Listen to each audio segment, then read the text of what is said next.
ବେଙ୍ଗଲରୁ ଆସିଲା ଆଳୁ, ରାଜ୍ୟରେ କମିଲା ଆଳୁ ଦର, ସାଧାରଣ ଲୋକଙ୍କୁ ମିଳିଲା ସାମାନ୍ୟ ଆଶ୍ୱସ୍ତି, କମିଲା ବଜାରରେ ଆଳୁ ଦର। ବଜାରରେ ଆଳୁ 25ରୁ 30ରେ ବିକ୍ରି। ରାଜ୍ୟ ବଜେଟ୍ର ସପ୍ତମ ଦିନ ଅଧିବେଶନରେ ବିଧାନସଭା ସରଗରମ। ଏହାର ଭିତରେ ଜଗା ମିଶନ ଯୋଜନାକୁ ଅନୁମୋଦନ ମିଳିଛି। ମିଳିବ ରାଜ୍ୟର ପ୍ରାୟ 272 ହିତାଧିକାରୀଙ୍କୁ ଭୂମିହୀନ ପ୍ରମାଣପତ୍ର ବୋଲି ତଥ୍ୟ ରହୁଛି। ପରବର୍ତ୍ତୀ ଅପଡେଟ୍ ହେଉଛି ପୁଅର ଅପକର୍ମ ପାଇଁ ଆତ୍ମହତ୍ୟାର ରାସ୍ତା ବାଛିଲେ ପିତାମାତା, ଚାଲି ଯାଇଛି ମାତାଙ୍କ ଜୀବନ। ସମ୍ପର୍କୀୟମାନେ ଶବ ସଂସ୍କାର କରୁଥିବା ବେଳେ ପୋଲିସର ହସ୍ତକ୍ଷେପ। ଜଳୁଥିବା ଜୁଇରୁ ମୃତଦେହକୁ ବ୍ୟବଚ୍ଛେଦ ପାଇଁ ପଠାଇଲା ପୋଲିସ। ସେପଟେ ମୃତ୍ୟୁ ସହିତ ସଂଗ୍ରାମ କରୁଛନ୍ତି ମୃତକଙ୍କ ସ୍ୱାମୀ ବୋଲି ସୂଚନା ରହୁଛି। ପରବର୍ତ୍ତୀ ଅପଡେଟ୍ ହେଉଛି ନୂଆ ସରକାରଙ୍କ ପ୍ରଥମ ବଜେଟ୍ ଅଧିବେଶନକୁ ଅଭିନନ୍ଦନ ଜଣାଇବା ସହ ସରକାରଙ୍କୁ କଡ଼ା ସମାଲୋଚନା କରିଛନ୍ତି ନବୀନ ପଟ୍ଟନାୟକ।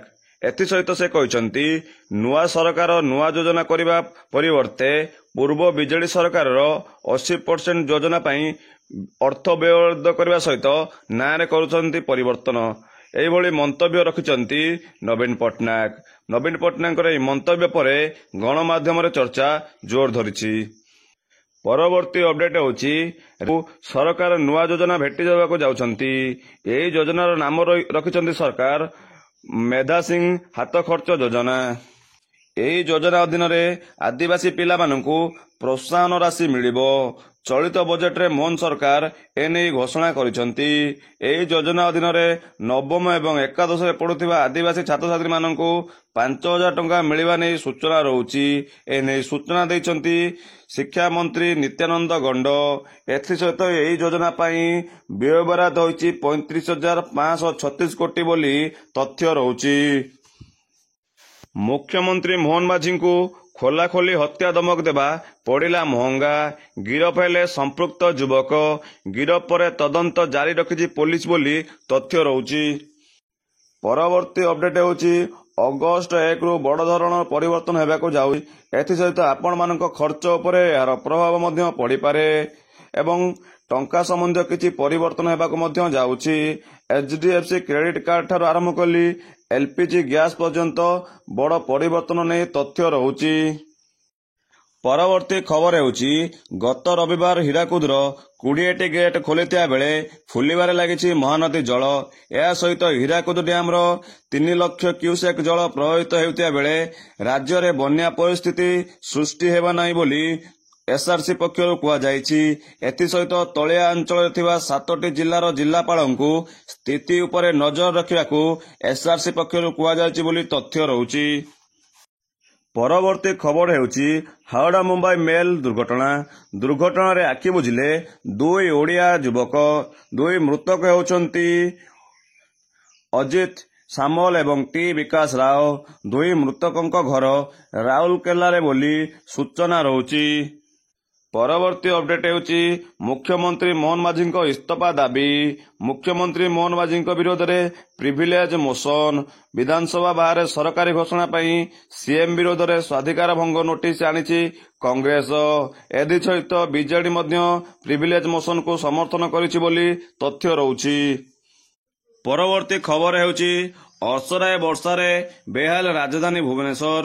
ରାସ୍ତାରେ ଅଣ୍ଟାଏ ଉଚ୍ଚର ପାଣି ଲହଡ଼ି ଭାଙ୍ଗୁଥିବା ବେଳେ ଘର ଭିତରେ ଆଣ୍ଠୁଏ ପାଣି।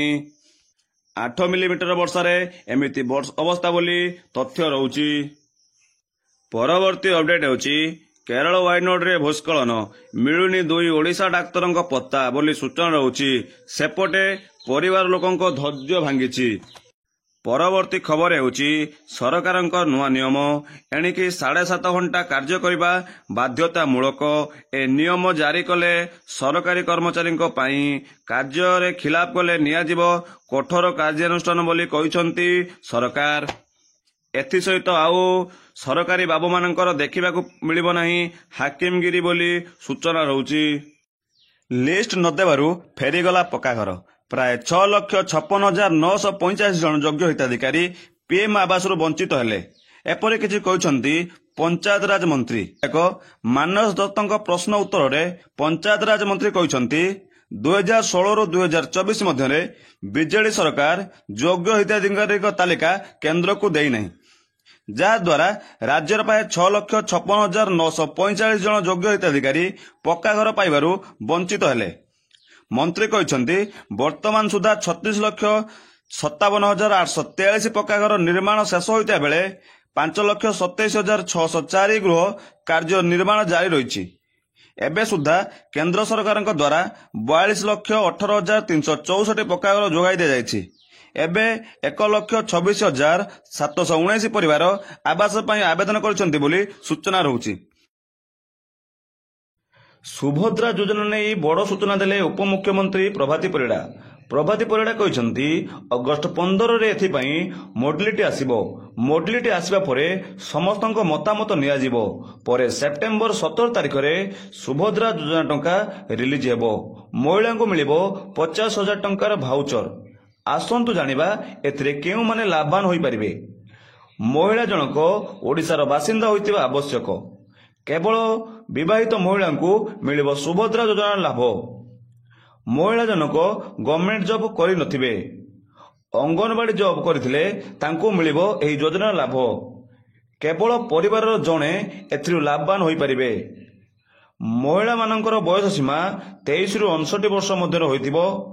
ପରବର୍ତ୍ତୀ ଖବର ହେଉଛି ପ୍ରବଳ ବର୍ଷାରେ କେରଳ ବେହାଲ। ଲଗାଣ ବର୍ଷା ଯୋଗୁଁ କେରଳରେ ଭୂସ୍ଖଳନ। ଅନେକ ସ୍ଥାନରେ ଘଟିଛି ଭୂସ୍ଖଳନ, ଯାହା ସୂଚନା ହେଉଛି ଏଥିରେ 100ରୁ ଅଧିକ ଲୋକ ଫସି ରହିଛନ୍ତି। ତଥ୍ୟ ମୁତାବକ ଭୂସ୍ଖଳନ ଯୋଗୁଁ 2 ଶିଶୁ ସମେତ 5 ଜଣଙ୍କର ଜୀବନ ଚାଲିଯାଇଛି। ପ୍ରଧାନମନ୍ତ୍ରୀ ଖବର ପାଇବା ପରେ ଗଭୀର ଦୁଃଖ ପ୍ରକାଶ କରିବା ସହିତ ମୃତକଙ୍କ ପରିବାରକୁ 2 ଲକ୍ଷ ଟଙ୍କାର ପ୍ରଧାନମନ୍ତ୍ରୀ ପ୍ରାର୍ଥୀ ରିଲିଫ ପାଣ୍ଠିରୁ ସହାୟତା ଘୋଷଣା କରିଛନ୍ତି ଏବଂ ଆହତଙ୍କୁ 50,000 ଟଙ୍କା ପ୍ରଦାନ କରିଛନ୍ତି ବୋଲି ତଥ୍ୟ ରହୁଛି। ଯଦି ଆପଣଙ୍କୁ ଭିଡ଼ିଓଟି ଭଲ ଲାଗିଥାଏ ତେବେ ଆପଣମାନେ ଚ୍ୟାନେଲଟିକୁ ସବସ୍କ୍ରାଇବ୍ କରିନିଅନ୍ତୁ, ଯାହାଫଳରେ ଯାହା ବି ଲେଟେଷ୍ଟ ଅପଡେଟ୍ ଆସିବ ସର୍ବପ୍ରଥମେ ଆପଣ ହିଁ ଦେଖିପାରିବେ।